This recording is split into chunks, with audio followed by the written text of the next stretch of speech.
It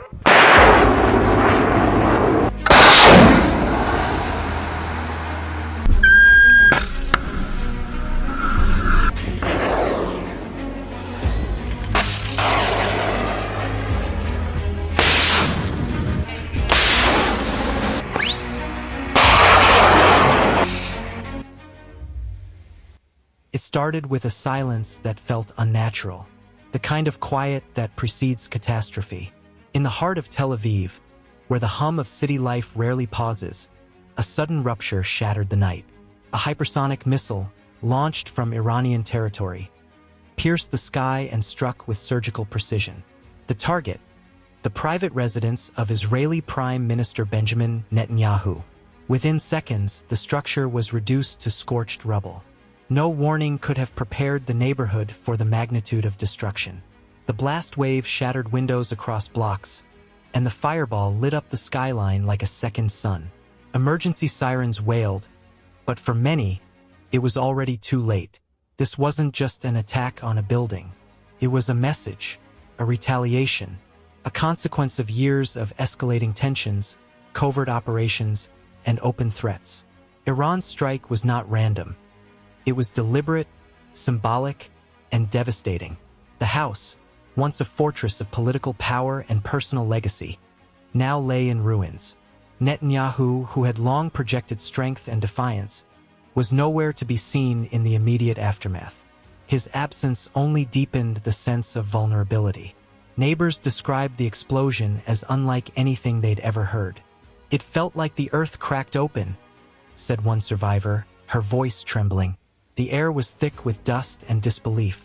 Rescue teams scrambled through debris, searching for signs of life, while drones hovered overhead, capturing the wreckage from above. The contrast was stark. A leader's home, once guarded and untouchable, now exposed and broken. This was not just a military strike, it was a psychological one. And for many watching around the world, it marked a turning point in a conflict that had long simmered beneath the surface. The global reaction was immediate and polarized. News outlets scrambled to verify the strike, while social media erupted with shock, anger, and celebration, depending on which side of the divide you stood. For Palestinians, many saw it as a symbolic blow against a figure they associate with decades of occupation, displacement, and suffering. In Gaza, where the scars of Israeli airstrikes run deep, the footage of the destroyed residence was met with cheers in some quarters, tears in others. "It's not about revenge," said a young man in Rafah. "It's about being seen. For once, the pain is not only ours." Contrast that with the mood in Jerusalem, where fear and fury collided. Israeli officials condemned the attack as an act of terrorism, a violation of sovereignty, and a threat to regional stability. The IDF was placed on high alert, and retaliatory plans were already underway. But beneath the official statements, there was a tremor of vulnerability. The idea that Iran could strike so deeply, so precisely, sent shockwaves through the Israeli defense establishment. Meanwhile, in Washington, President Donald Trump issued a statement calling for restraint but reaffirming support for Israel's right to defend itself. European leaders urged de-escalation, though many privately acknowledged the complexity of the situation. Iran, for its part, remained defiant.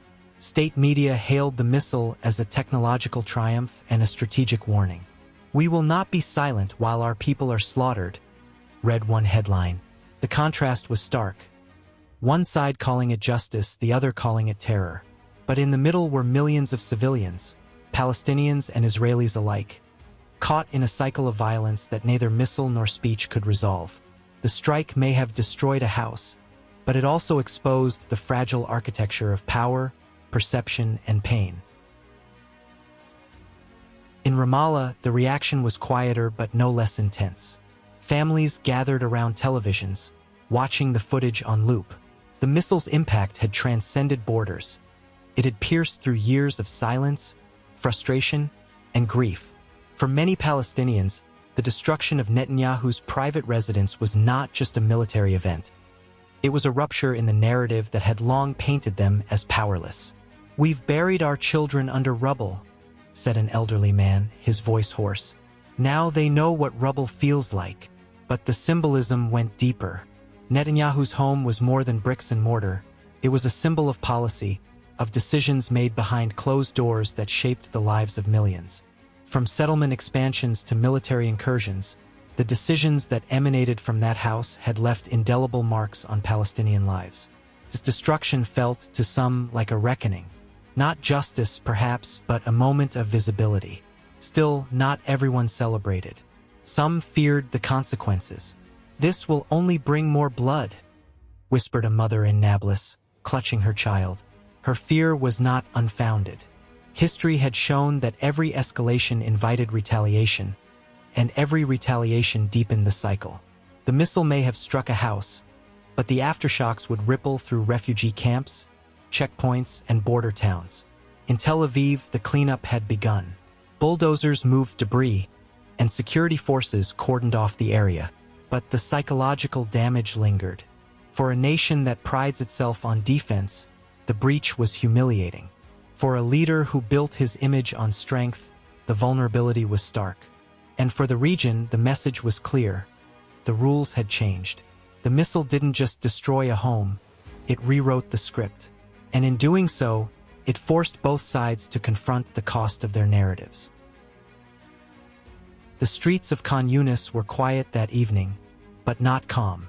Word of the missile strike had spread quickly, and while some celebrated, others braced for what would come next. In Palestine, every moment of perceived victory is shadowed by the fear of retaliation. The children, too young to understand geopolitics, understood enough to stay close to their mothers. The elders, who had seen decades of conflict, knew that this strike would not be the end. It would be a new chapter. In the West Bank, activists gathered in small circles discussing the implications. Some saw it as a shift in power dynamics, a sign that Israel's military superiority was no longer absolute. Others worried that the narrative would be twisted, that the world would once again ignore the root causes and focus only on the reaction. "They'll call us terrorists," said one organizer, "but they won't ask why we bleed." Meanwhile, Israeli media began to frame the strike as an existential threat. Analysts debated Iran's capabilities, Netanyahu's security failures, and the possibility of war. But few addressed the deeper question: what led to this moment? What policies, what provocations, what silences allowed the conflict to reach this boiling point? In refugee camps across Lebanon and Jordan, Palestinians watched with cautious hope.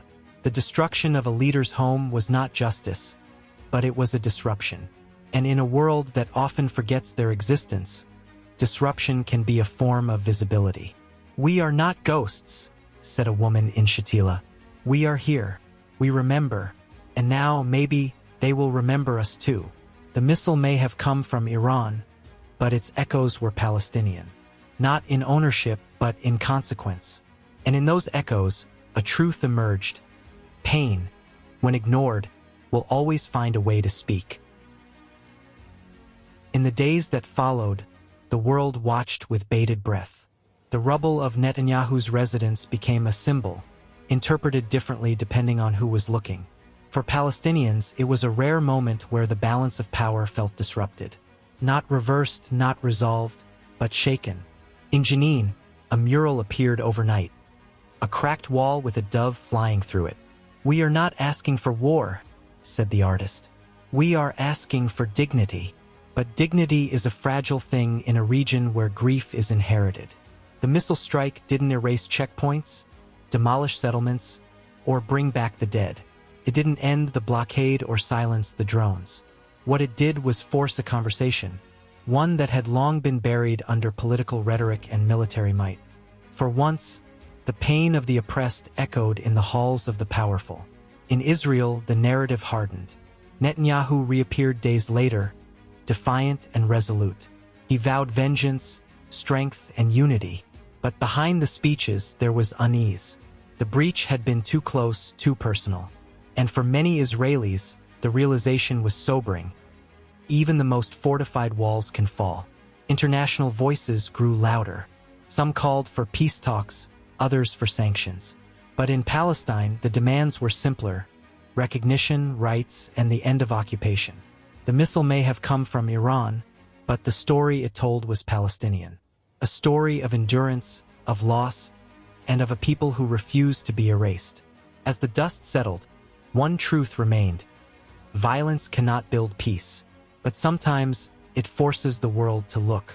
And in that moment of looking, perhaps there is a chance, not for revenge but for reckoning. Not for silence but for justice.